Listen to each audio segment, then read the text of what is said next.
on, comic fam? It's your boy, the bearded comic bro, and I'm joined by my homie Fire Guy Ryan. What's up, man? Hey, baby. It's good to be here. Dude, it's so much fun. I'm excited. We are talking about our favorite AWA books because there might not be two bigger AWA fans than you and me. I don't know. If there are, then we need to fight them for it. Right. You know, Let's start a little support group. Some kind of giant competing top 10 lists. Ooh, yeah. Let's do that. That'd be fun. Yeah, with this idea originated. We do our show on Friday nights where we talk about comics, and it seems to be you and I were always bringing AWA books to the table. And even at one point, I think you made the joke of like, I don't think there's an AWA book I don't like. I was looking over the list in preparation for this video, and there's like 2 out of 28. They've done 28 books since they launched 2 years ago, and there's 2 that I don't care for, which is a stellar record. Right. I don't get that high of a percentage from any other publisher. Well, and we're big fans of like how AWA puts out the book of like everything's complete before they release it to the public. So you're not going to get issues with, writers or artists, being delayed. Like if they're going to start to ship it, like it's created and then they ship it out still, so that helps. And they're short, concise stories, which helps too. Right. The shortest is like 4, right? They do 4-issue miniseries. Longest one they did was 8. That was like an outlier, but normally they're like 4 to 6 issues. Yeah, that's the typical mantra of them is 4 to 6, and then the trades are so stinking cheap. And that's probably the easiest, most solid way to recommend if you haven't read an AWA book. At this point, so many of their stories have been collected in trades, so now there's not a whole lot of excuse to go out there and pick up one of these trades for cheap. Also, there's a lot on Comixology Unlimited. If you have Unlimited, you can just type in AWA, and like almost every series they have finished is available there with your and even if they're not finished, like issue 1, to see if it's something that floats your boat. If like I think every series that we're talking about, at least like the issue 1 is on Comixology, and so if you have that, you can kind of say like, oh, let me check this out. That was a struggle I had with this publisher back in the beginning when I first got onto them. It was hard to recommend to people because there just weren't trades yet. Right. It was still, they're so new that it's like it's hard to crack into somebody's onto their radar. Yeah, well, and then I mean their first wave, it was only like 4 or 5 series because they only release so many series at a time, it seems like, in their waves. And so then you had to wait. It was a monthly series, and then you had to wait a couple months for the trade. So even once they started, you had to wait a little bit to get the trades. Now we're getting a good plethora of trade library for us to dig into. Yeah, and I'm starting to pick them up too. I got my Not All Robots trade on the way here pretty soon. Yeah. I'm excited for that. Yeah. There's a slew of them behind me on the shelf there. So we kind of decided we were going to pick our top 10 favorite series of AWA books, and kind of I feel like we have a very eclectic list. Like we do. I think if you like Google like AWA top 10 books, like there are going to be some that we don't talk about. And there are some like, right. I feel like we got to mention that before we get into this too. Like there's a couple on here that I'm looking back, I'm like surprised that, oh crap, we're not talking about like The Resistance is not on here anymore, which is like the spine of their entire shared universe that they have. So it's like it's a little weird that that's not making the list. We're not talking about Year Zero, which I think is another like phenomenal book that like a lot of people should read, especially Walking Dead fans. Yeah. But we each kind of came up with a list of our favorites and then compared lists and realized like they're similar enough to the point where we just kind of tossed out the idea of doing separate Ryan's favorites, Greg's favorites. Yeah. And we just kind of collaborated on I mean, we did. We literally were like, all right, do you have your list? I have my list. Okay, cool. We sent it at the same time. And right. I think there were 8 that were on the same list. and then there were 2, and we're kind of like, I haven't read that one yet. I'll read that. I'll read this. I can cut out that. And we're like, boom. I think we took one that was on my list and one that was on your list. Right. And that's how it should make a cleaner video, hopefully. Yeah. So let's hope. So we're going to just talk about our top 10 favorite books. Again, these are our favorites. You might disagree. You might agree. Let us know. I mean, you're going to anyways. So that's true. All right, Ryan. So number 10 on our top 10 favorite AWA books. What we got? We got Marjorie Finnegan, Temporal Criminal.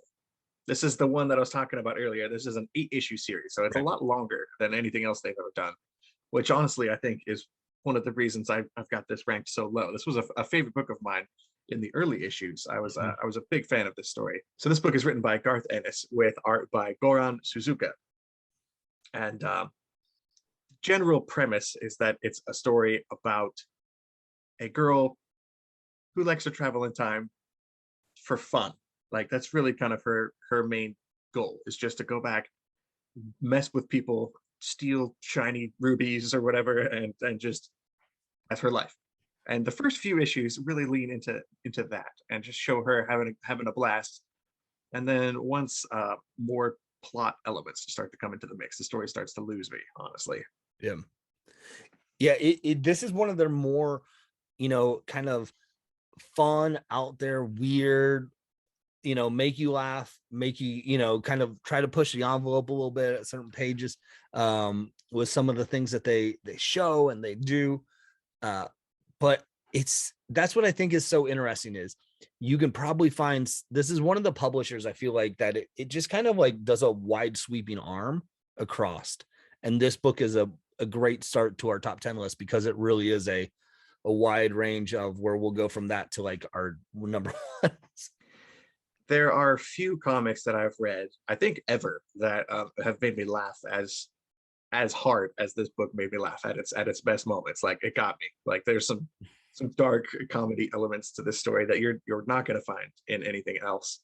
And it is definitely not for the faint of heart, or like the easily like triggered, for lack of a better word. There's a lot of touchy stuff in here, but I think that's what makes it fun. That was number 10, gang. And then that drops us right into our number 9, which is Casual Fling, which is written by Jason Starr, art's done by Dalbor Talik. And this is another one that made the list because you got Lesko doing the coloring, and it's because it's a unique book for us. It's something that we were talking off camera, like this isn't something you've seen in comics too often of this story. It feels very much of a crime novel that you've seen or something, but we haven't seen this play out into comic books too much.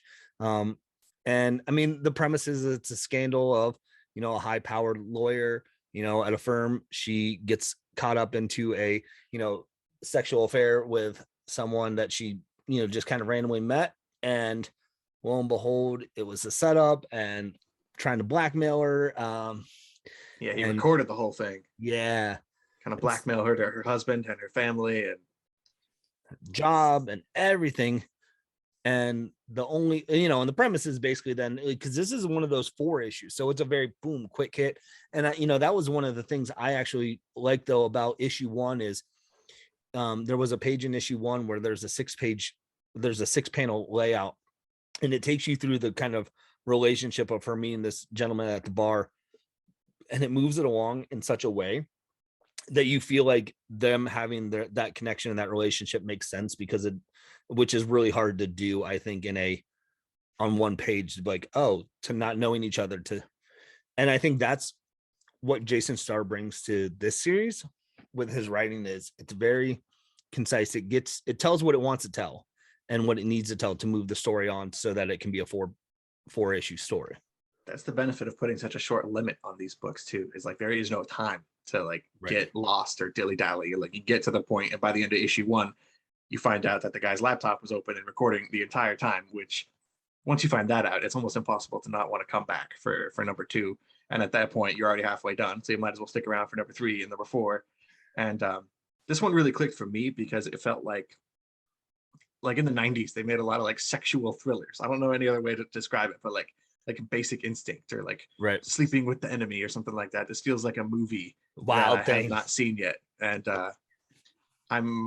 I don't know. That's one of the things I really like about AWA as a publisher, is a lot of their stories feel like just ready to go movies. And this one more than any others, or at least more, this one is the first one on our list that I think really embodies that. Right. And that's what I think that's what they bring to the table. And that transitions right into the number 8 of Fight Girls on the list. Frank Cho. doing the writing and the art on it, I was which gonna is say, nice. is this the first one we have on here? Oh, this is the only one we have on here, I think. There's Where another one that makes a list where it's artist okay, and yep. writer. Yep. Yep. Yep. But I always love that when one person is responsible for the bulk of the book. It's a much more unified kind of just one person's vision. And Sabine Rich does the colors on this book too. But Fight Girls is the plot, honestly, is almost secondary. It was definitely secondary. Yeah. I don't want to say it's irrelevant because there is a plot here, but the main attraction is Frank Cho's like stunning artwork. Yeah. He's good at drawing two things: beautiful ladies and monsters. And that's what this book does. Like it throws a bunch of beautiful ladies into basically like a Survivor style, like Hunger Games contest on in a bunch of exotic locations to see who survives and becomes the new like queen of the galaxy. Yeah, it's a like a Hunger Games like quest to become who is going to rule the galaxy kind of thing.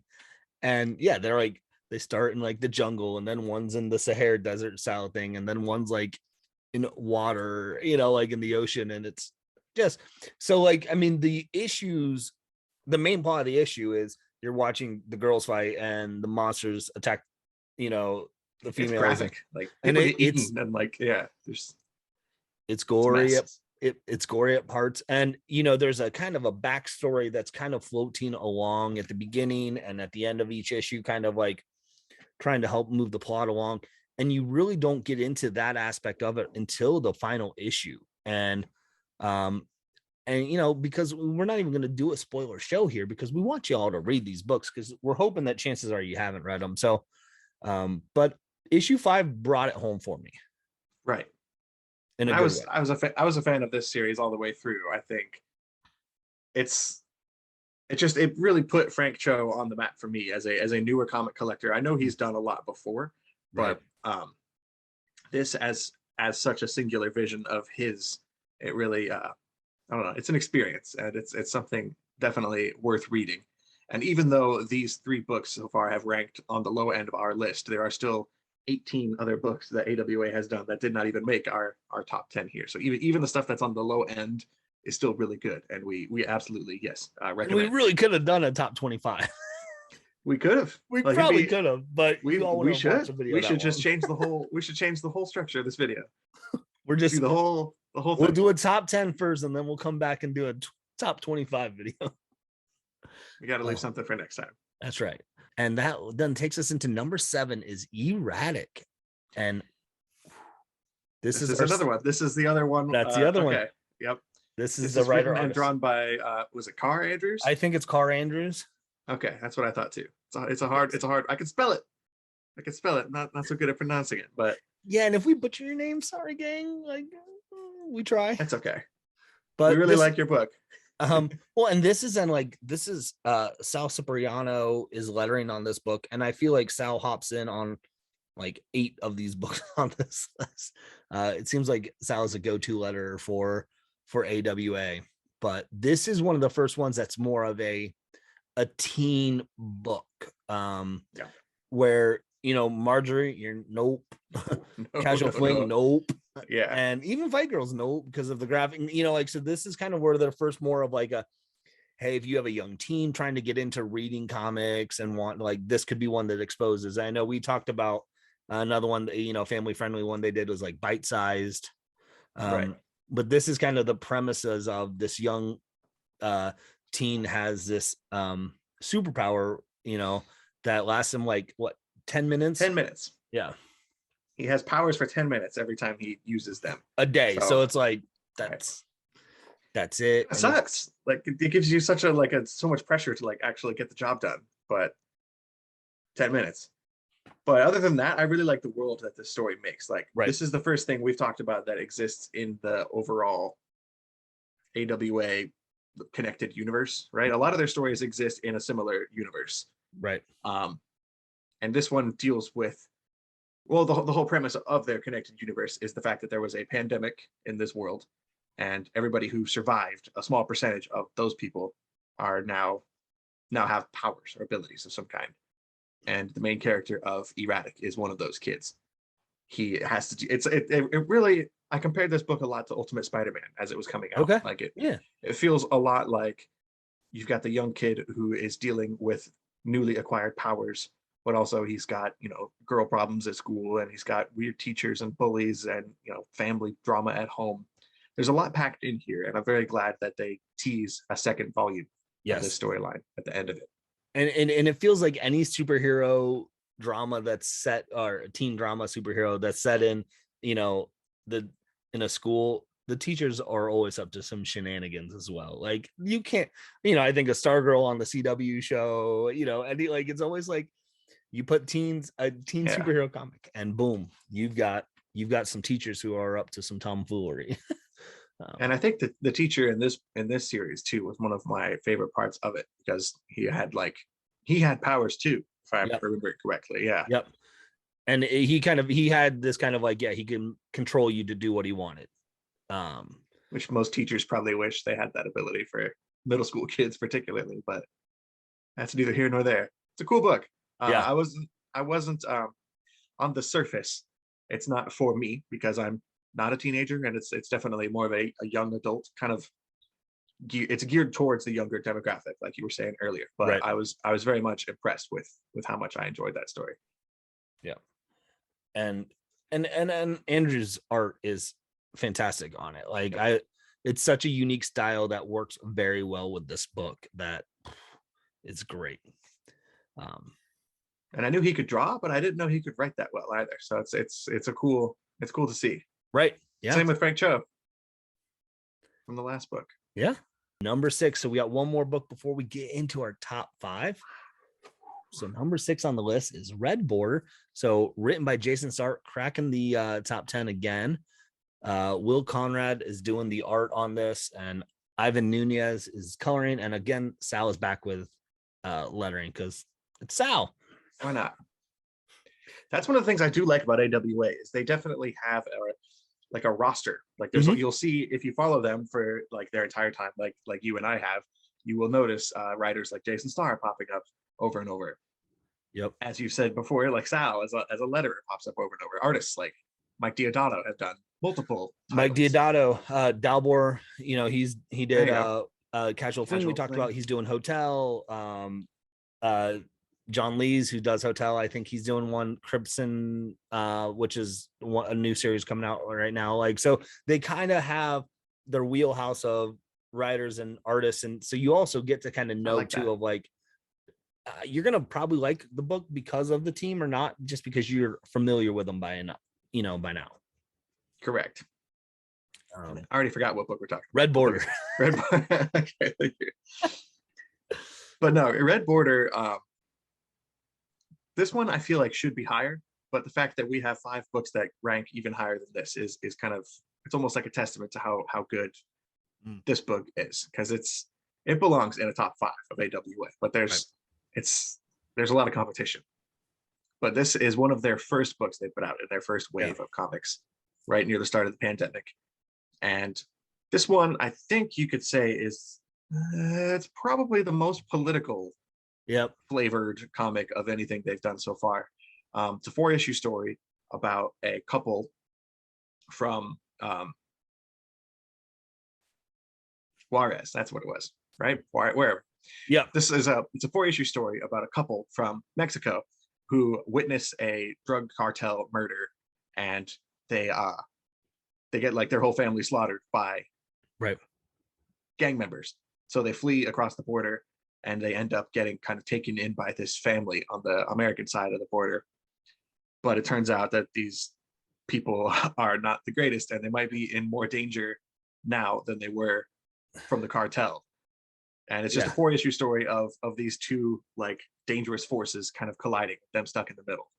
Yeah, and it's one of those, this was, like you said, it came out in the first wave, and it was one of the first books where I read it, and it's, and this is the Jason Starr style of, we said it with Casual Fling about a movie, but with Red Border of like, it feels like, boom, this is a movie that's on a comic, and it's concise, it's quick, and it's, it's self-contained. I don't think you need to spend any more time in the Red Border world. And that's kind of how a lot of, I think, his comics are. It's like, hey, here's a story I want to tell. I'm going to tell it, and then I'm going to tell something different down the road. But again, 4 issues. So it's jam-packing a lot into it. But it's a wild ride. Yeah, I think when you have the conversation about like adapting a comic for a movie or a TV show, comics in general are more suited towards shows because you've got, you know, Yeah, issue after issue, year over year, and you can build seasons, and there's just so much plot there. right. But with AWA books in particular, because there's only 4 or 5 of them, they're, in my mind, they're much more suited to action packed, like packed full movies. Like this would be Red Border would be, it wouldn't even be a very long movie, but it would No. be, it's got such a good mixture of action but also just horror as this couple slowly starts to learn more and more about the family that has kind of taken them in, and you realize like maybe they have taken them hostage and they just haven't really learned it yet, and you're scared with them every time you turn the page, and you learn a little bit more about like, oh crap, they're in trouble, they're in trouble, they're in trouble, and it just builds to a really epic kind of conclusion at the end. Yeah, and again, you got to check it out, gang. You got to just check it out for yourself. So we made it, Ryan. We're heading into our top 5 favorite AWA books. I'm excited. Okay, we made it to the top 5. Oh my goodness. Okay, Good. number 5 on this list is Moths from J. Michael Straczynski with art by Mike Choi. And who's lettering this book? Oh, it's Sal again. I was going to be like, I don't know, take a guess, but it's so. That's no guess. But this one, I think, I really kind of, I recently did a video of my favorite comics of 2021, and it was, I kind of regret not putting this book on that list. Like, Moths is one of the most memorable comics I have read, I think, ever. Like, there's nothing that really kind of activated the emotional side of me quite like this in a comic book before. You've read the beginning of this book a lot more recently than I have.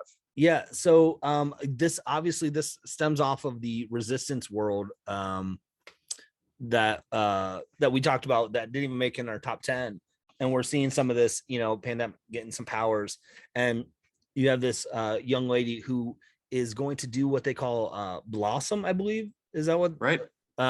Where it's kind of like if you activate your powers, you have 6 months to live them, or you can kind of keep them inside you and live a normal life if you never activate your powers.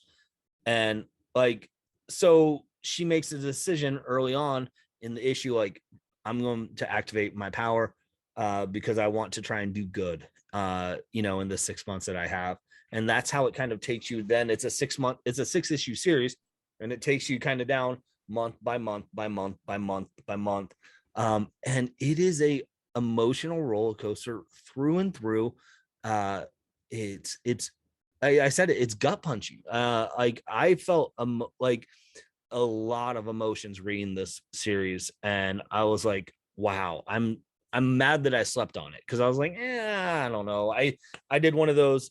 The art is a unique art style. Yeah. It's a like realistic art style, but also not real, you know, like, so it's kind of just like the CGI art, but like it's beautiful for the book. That's what makes it so great. That like, but I just did a casual flip through, and I was like, I don't know if this is for me, but man, it coincides so well with the beauty of the writing, and it's an emotional book for sure. I think Mike Choi as the artist, give him a follow on Instagram if you haven't already, because he's got he's extremely talented. He does a lot of painting, and the way that he shows the emotion in these people's faces in this series is key, because this girl Emily, the main character of Moths, is dealing with, she knows she's going to die. So this whole series, you're dealing with somebody coming to terms with their, you know, mortality, and having to just learn, I need to live the best, most meaningful life I can in this short 6 months I have left. But while you're reading it, you can't help but realize, like, I'm gonna die too. Like, I will die someday. I need to live my life to the fullest. And like, every time you close the issue, you just, I just was full of feelings, you know, in a way that no other comic has ever made me feel before. And it really sucks to kind of then have to go to the next book in your stack on Wednesday, you know, like after this you pick up like Batman or something and just read a normal comic. Yeah, it's nothing else compares to this. And I didn't want to do this list without putting Moths on here. It deserves a spot on the top 10 for sure, but it's worth talking about, and I think more people need to give this book a try, because there is really no other comic like it. Yeah, and I know, I think my hesitation originally, I mentioned the art was like, but I also knew it was set into a world of resistance that I hadn't read at the time, and I was Yeah. like, I don't know if I really, You don't need to. and you don't need to. You It's don't need one to. that it's every single book that we're talking about is a standalone issue, like a series, even if it ties into the world, another world in the AWA world. And Correct. I mean, what's going on in Moss without even having to deal with, that If you let that stop you, you're gonna miss out on on a lot. a moving experience like no other. Number 4, we go from Moss to Moms, and we got Bad Mother. Bad Mother, written by Krista Faust with art by Mike Deodato. I just read this last night. Going to be 100% honest. This was you had me read this one after I skipped it. I missed a little bit of the second wave of AWA, and this was one of those titles I did not pick up as it was coming out. But I'm glad I corrected that last night. This book is fun, and it's just immediately shot up to, like, near the top of my favorite AWA books. Like, it's about, honestly, while I was reading it the whole time, I was thinking like gender swapped Taken. It's like it's about a mom whose daughter gets kidnapped. But whereas Taken, you've got a guy who is like a secret agent, badass, Right. basically, who's perfectly equipped and ready to handle, this kind of family, retrieval mission that he takes on. This mom in the story is not.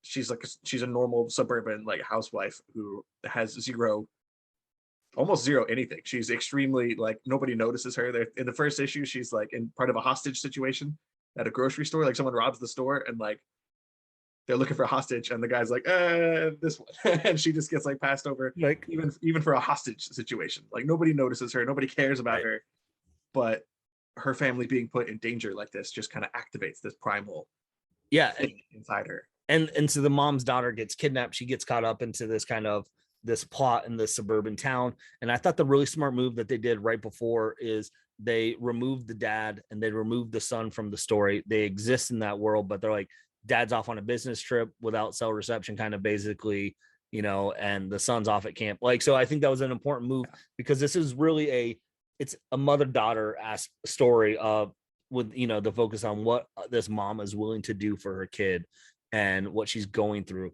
and using the tools to, of her kids' toys at her dispense, and it's like Taken / Home Alone. Right? Yeah. Okay. That's a good use too.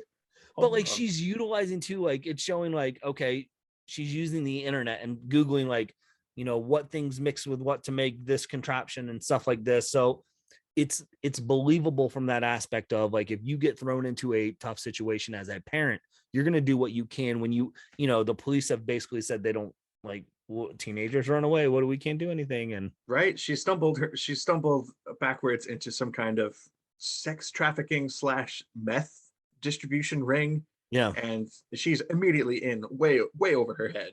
And my favorite part of this series was when somebody comes to like attack her in her house, and she now has to fight off this like gang member murderer in her kitchen, but she only has like tools at her disposal in her kitchen. So she pops him in the head with a frying pan and like jabs him in the hand with a like a food thermometer, and then like a mother's like world's best mom pin or something that was on the table. Like, like it's just such a unique story. And I think as I was reading this and looking back on it, I think if you were to ask me what the next like AWA movie adaptation would be, I think Bad Mother is like ready to go. Like, all you need to do is pick the cast members, and you have the script like right here. Just put this on the screen and you got a movie. This is like a perfect film.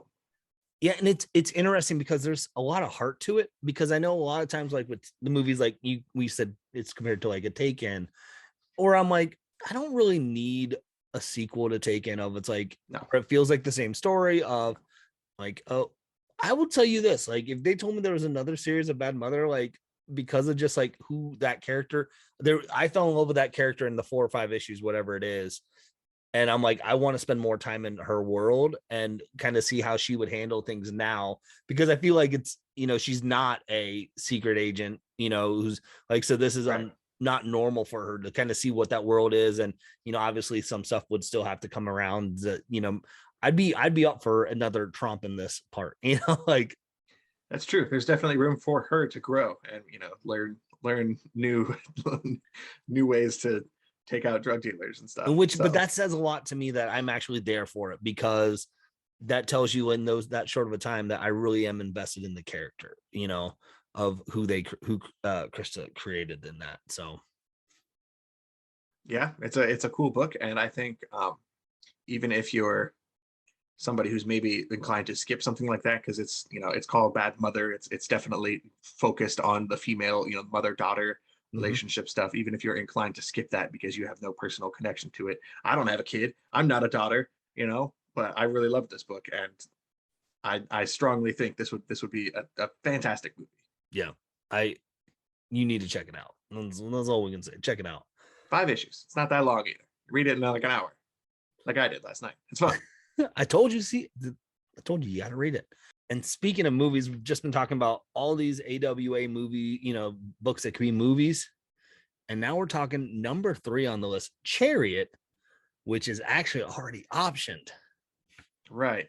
One that is hopefully going to be a movie. Yeah, my fingers are crossed. If you had told me like one of these books that they have done will be becoming a movie, which one do you think? I don't know that I would have guessed Chariot, honestly, but I'm glad that's what's happening.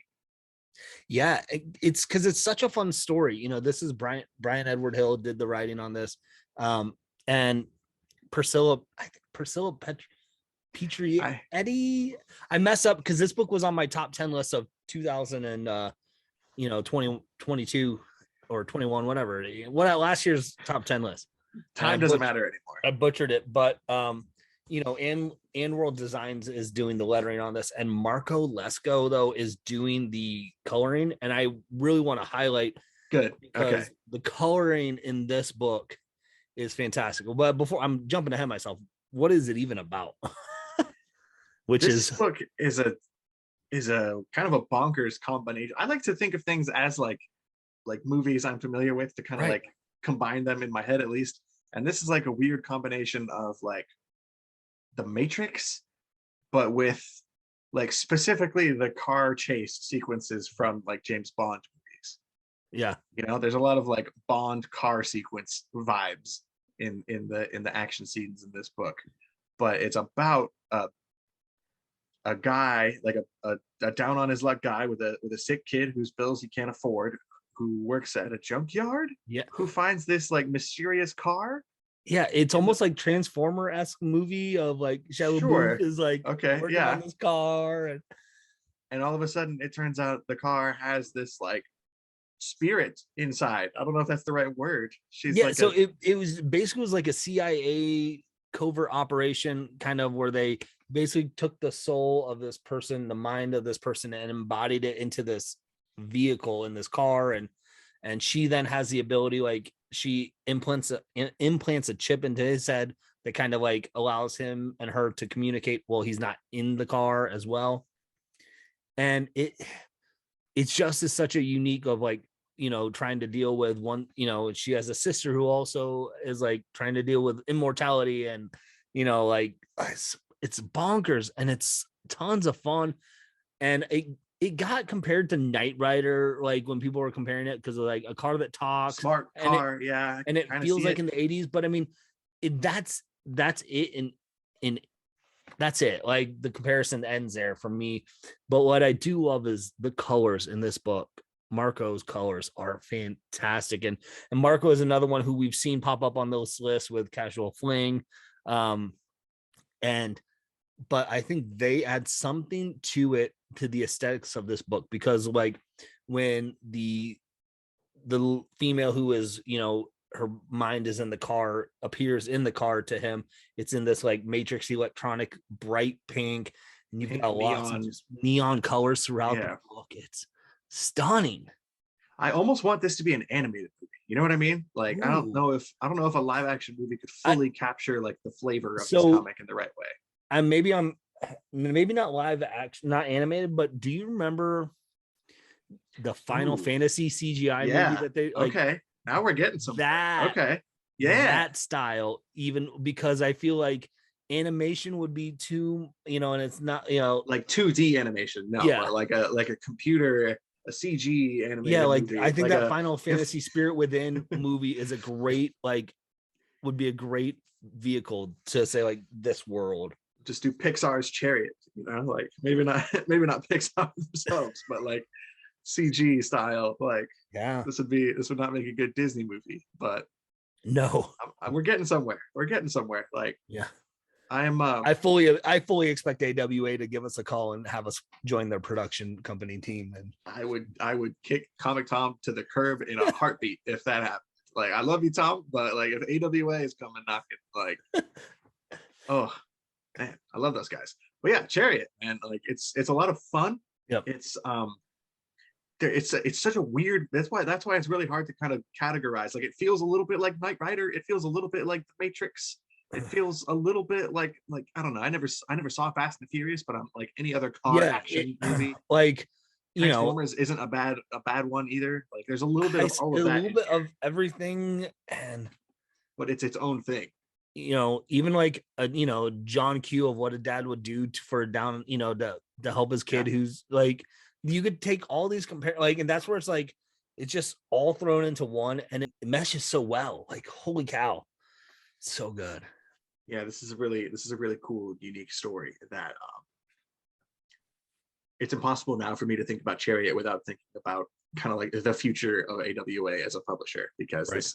if this movie does happen, this in my mind, once this does happen, they will look at other things to make movies, and that will just the ball will keep rolling, and AWA will kind of become on people's radar in a way that it's not really yet.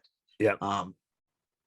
I don't know, and I think people are really sleeping on this publisher, and Chariot is a prime example of if you want one book to kind of read and see exactly what you are missing in a 5-issue story. Mhm. I think Chariot is a great one to hand to somebody. Well, and I think that's a testament to Axel Alonso, the head of AWA, of his time working at Marvel and what he brings to the table of bringing in these creators, these artists, Mike Diodato, these writers of the Brian Edward Hill and Mark Russells and your Carr Andrews, like all these ones that have had hands in the other publishers and stuff. Like, they bring in some top-notch talent and really letting them do what they want to. Like, Yep, that's kind of what it comes down to. I think they've always had like a quality over quantity approach, and the fact Yep. that they never have more than like 6 or 7 books coming out every month.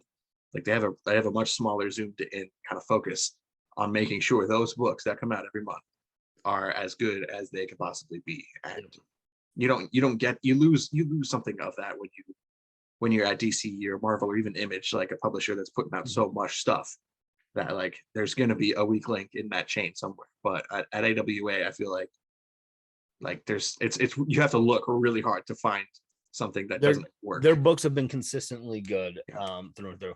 And I feel like for as much as we've just like hyped up on this company, like we have to say, like, we're not sponsored by them. All right. We're not getting paid. We're just two fanboys who really like, we read a lot of comics, and it's a breath of fresh air when we know if we're picking up an AWA book, there's a consistency there for us of like that. We know 9 out of 10 times we're going to enjoy it and enjoy it a lot. Yep. There's something to be said for the fact that they're doing stories that end. And that's really mainly what it boils down to for me. Is I love the fact that it says it right up at the top too. Number 1 out of 4, number 1 out of 5. So you know going in exactly how long this is going to be, what kind of investment you're signing up for. I just really appreciate that. I wish other publishers would take note. And too of, hey, it'll tell the story, and if it needs to expand more, it'll allow it to. But if it needs to say no, we stick to that 1 and 4, like they're okay with it too, I think, and they do a really good job at that. So, which leads us now into our top 2. Top 2. This was almost unanimous, I want to say. Like we didn't really have to, when we were putting this list together, we spent a lot more time on the rest of the like the number 1 and number 2 were pretty locked in, I feel like. Yeah, I think our top 3 was pretty much of like, you could You could switch out probably any in our top 3, and you could have fought if one of us fought passionately to say this was number 1 or this needs to be 2. We would have been like, okay. But number 2 on the list was one that you are a big fan of. This might be my personal number 1, maybe. We'll get more into that, I think, once we get to our number 1 here on this list. But my pick for our pick for number 2 here is Out. Yes, and this is Rob Williams' writing on it. Will Conrad, who did Red Border, is the artist on this. And man, guess who's back on colors? Marco. And one guess who's doing the lettering? Sally. Sal's back. Sally boy. Okay. Yeah. So it's like a reunion, you know? Right. This is this book got me. It's like, it's perfect. Like I really love this comic. It speaks directly to me in the sense that it combines a horror story with a war story, but also like a prison story. It's like an interesting mix of all 3 of those. But overall, it's scary as hell, and it's dark. Like it's like literally dark. Like it's hard to see a lot of the stuff that happens in this book because there's so much of it happens at night in the dark, in the shadows. It is about a group of prisoners of war at a Nazi castle. There's a castle prison that the Nazis are using, and this is near the end of the war when they are losing, and the Nazis are desperate to kind of find a way to turn the tide of the battle. So they dig up a vampire from the European countryside, and they throw it in this prison camp to kind of like test it out, see how it works and what the limitations are, and learn how to control it. And every issue of this story so far has just dealt with from the prisoner's perspective, right, seeing how they adapt to what the hell is happening. And this is the first one we've talked about that is still ongoing, right? This one has not wrapped up as of this recording. And most of the ones at the time of the recording, we really didn't want to put any ongoing on, because we're both big fans of Telepass, that's ongoing. And there were just some that were like, we want to see where they end up still. Sure. This one we've enjoyed so much that we're like, nope, it needs to It's also almost done. I think there's only one more issue left. I think there's one, because it's 5, and I think so it's 1 through 4. So side note, however, if we were to do this video, it's like 6 months from now, I think Crimson Cage would end up making my top 10. Like that's currently going on right now. I love that book, but and so we might have to just read this follow up. This is a yearly video or something, but we'll figure something out. But we'll figure it out. As of right now, my second favorite book from AWA is Out. What do you think? Like, how do you feel about this book? It's because I'm not a huge horror person, but right, it's a unique style of horror telling, which is what I've appreciated a lot about this. I don't know if this makes sense, but it's subtle horror to a more of a degree. Right. It's character first. Like yes. They rope you in with this cast of prisoners. And it's, yeah. And I mean, again, it's crazy because these books are 2 and 3, but Marco did the coloring on both these books. And we go from Chariots, the bright neon colors of that, to what you said earlier in this, of how it's a very dark book from the aspect of it's drawn in the shadows. It's colored in the shadows. The main color here is black. Yes. Like if there's a black ink shortage, it's because of Marco. But it's been it's a character study with horror element tied into it. It does where it's not as much like horror isn't at the forefront. It's a backup story that complements this character book very well. And so I've really been digging, and I'm into the series, and I'm excited to see where it goes because, like we said, we don't know at the time of this video. We don't know how it's ending. Something I've learned about Out too, as the story goes on, is the main character of this book is like a language expert, and the Nazis kind of rope him in to speak to this vampire because he speaks some ancient kind of Romanian or whatever. And so there's a couple of scenes we've seen so far where the main character is speaking with this monster in this pit in the bottom of a church, and you kind of learn to feel for this vampire monster. So like as we're talking about characters and how important that is, and how it's not as much of it's not like a Freddy Krueger movie or like a Jason Voorhees. He's not like you're not rooting for this guy, this vampire, to murder everybody. He has a little bit of sympathy that you feel for him too, being chained up and locked in this basement. It's unique. I'll say that much. Yeah. Oh, for sure. And it's, again, check it out. If you, this is one of the few that, like, if you want to read, like, I think you can read issue 1 on Comixology, but then everything else, you're gonna have to get the singles or wait till a trade, because it still is ongoing at the time of this video. But one that's not ongoing at the time of this video is the one that made our number 1, and that is a book that, if you've watched our shows, you've watched stuff on my channel, you're not surprised in the least bit. But our favorite book from AWA so far is Not All Robots by Mark Russell. Mike Diagato is doing the art again. Lee Lowridge. I said Lowridge, but I don't know. Lowridge. I've never heard anybody else say he's done a couple. He's been on the colors of a couple of these books as well. And Steve Wands is doing the lettering. And again, he did. If it's not Sal, it feels like Steve has been doing the lettering. Okay. So because Steve did it on Casual Flame. Gotcha. So, this is again, if you've watched my channel, you know I'm a big fan of Mark Russell and what Mark Russell does and what he brings to comic books. And Not All Robots is such a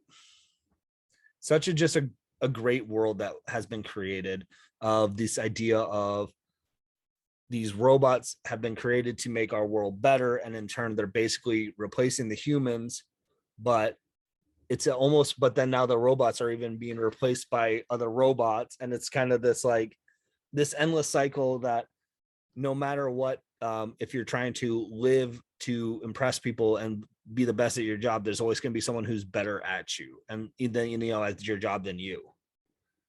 And yeah, and one of the things that really resonated with me about this book is the fact that on the surface, it's a at times funny and, you know, at times poignant kind of sci-fi story, but the element, like you were talking about, how everybody's getting replaced at their job by a different tier. There's a little bit of commentary on, like, the system of, like, capitalism under there. And one of my favorite things about Mark Russell is the way he combines the like, he's one of the funniest writers I've ever read anything of his. Like, he makes me laugh more than like any other writer consistently can do. But at the same time, that humor is, like, laced in there with social commentary. And, like, every book of his I've ever read has both of those things in it. Like, and it's such an interesting combination, and you definitely see that in full display in this book too. And it feels, well, it's funny because, you know, when I've talked to Mark on my show, you know, he mentioned that kind of like, if you had to classify him as a writer, he would say he's sci-fi, because science fiction has always been a reflection of, you know, looking at our society from a different lens. And when you create that kind of world where you're like, oh, like, we can look at it and, like, they need to do this, and it's like, well, maybe that's actually us. And this is actually feels like the first science fiction book for him, when he's, like, hasn't really written science fiction books. And so it's really is a cool, the layers, like you said, the capitalism of, you know, if you are, it's, you know, this kind of, this world is this, what have you done for me lately society. And it pairs so well. Like, you know, Mike, we've talked about a lot on art, and he's really well known for the people, you know, as his drawings that he captures and stuff like this, but the details and things on these robots are fantastic. And how do you do that, right? As an artist, how do you make, like, these aren't, like, they're humanoid, I guess. They have, you know, 2 arms and 2 legs and a head, but they don't have, like, faces so much. Like, they're not, like, meant to be social creatures. They're meant to work.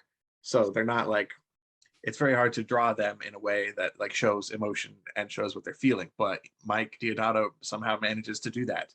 And we get the set of characters as there's a family at the core of this book, but also that family's robot who goes out and does all the work and provides for the money. And, like, that is one of the main, that may be the main character in this comic. And so there's just all kinds of layers at play here, and it's very hard to kind of quantify exactly why this book belongs at number 1, but it's also not hard at all. Like the second we decided to do this video, this was very clearly, if it wasn't going to be number one, it would be like two, but Right. it's number one. Yeah. Yeah. It was my favorite book of last year. I made it number one book on my top 10 list of, all books out there. I think it made number 4 on my list. Yeah. And when I made my video, I still hadn't read issue 5 yet. And so like, same. Yep. It wrapped it up. It just, again, it's what we're loving about, as this has turned into a top 10 list of just praising AWA.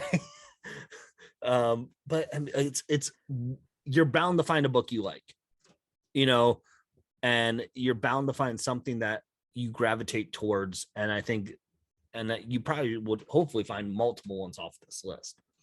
But man, Not All Robots, just it's the whole package for me when it's like reading a book. Like it's one that I reread multiple times already to try and dig deeper into it and to just glean more from it. And this is one that it ends and it says more volumes to come. I'm really hoping so. Because this is especially when you finish the book, you learn that there's a lot more to the world than. Well, and I mean it's been announced they're working on it now. Cool. So this is one that it's being worked on now. So I'm excited.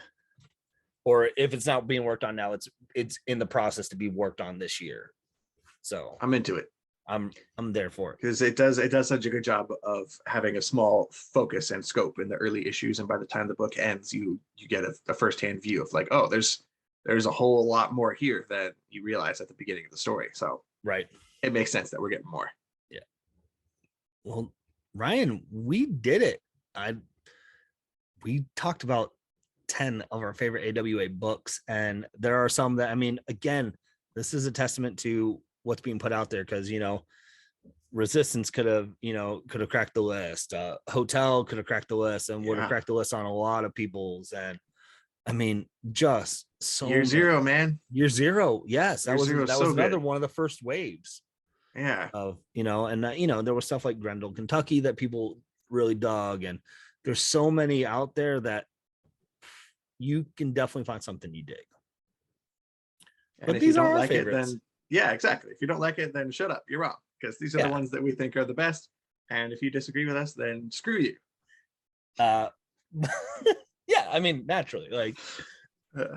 But I guess as we wrap it up, if you've stuck around with us this long watching this video, we would love to hear in the comments, what are your favorite books from AWA? What are ones that you're like, y'all are stupid for not having this on your top 10 list? And then we'll blame each other in the comments, like, I wanted it, but Ryan didn't, and Ryan will do the same. I'll definitely be in the comments. That's like the best part about doing YouTube is engaging with people in the comment section. It doesn't happen enough. And yeah, so I'm interested to see what other people think. I am too, because and keep in mind too, I have not read every book from that series. Like before we did this video, you hadn't read Bad Mother yet. Right. So there are some that I'm like, I just haven't gotten to it yet. And I'd be curious there. What we missed. We're close. I've got like 3 more I need to read, and they're all on unlimited. So like I could do it tonight if I really want to, but I've got a big old stack of books I still need to read. I always have a big, like, I'm drowning in comics. Yeah. Problem. So, well, thank you all for watching our video. Let us know what you guys think. And with that being said, hopefully you can find some time to curl up, grab a book, and nerd out.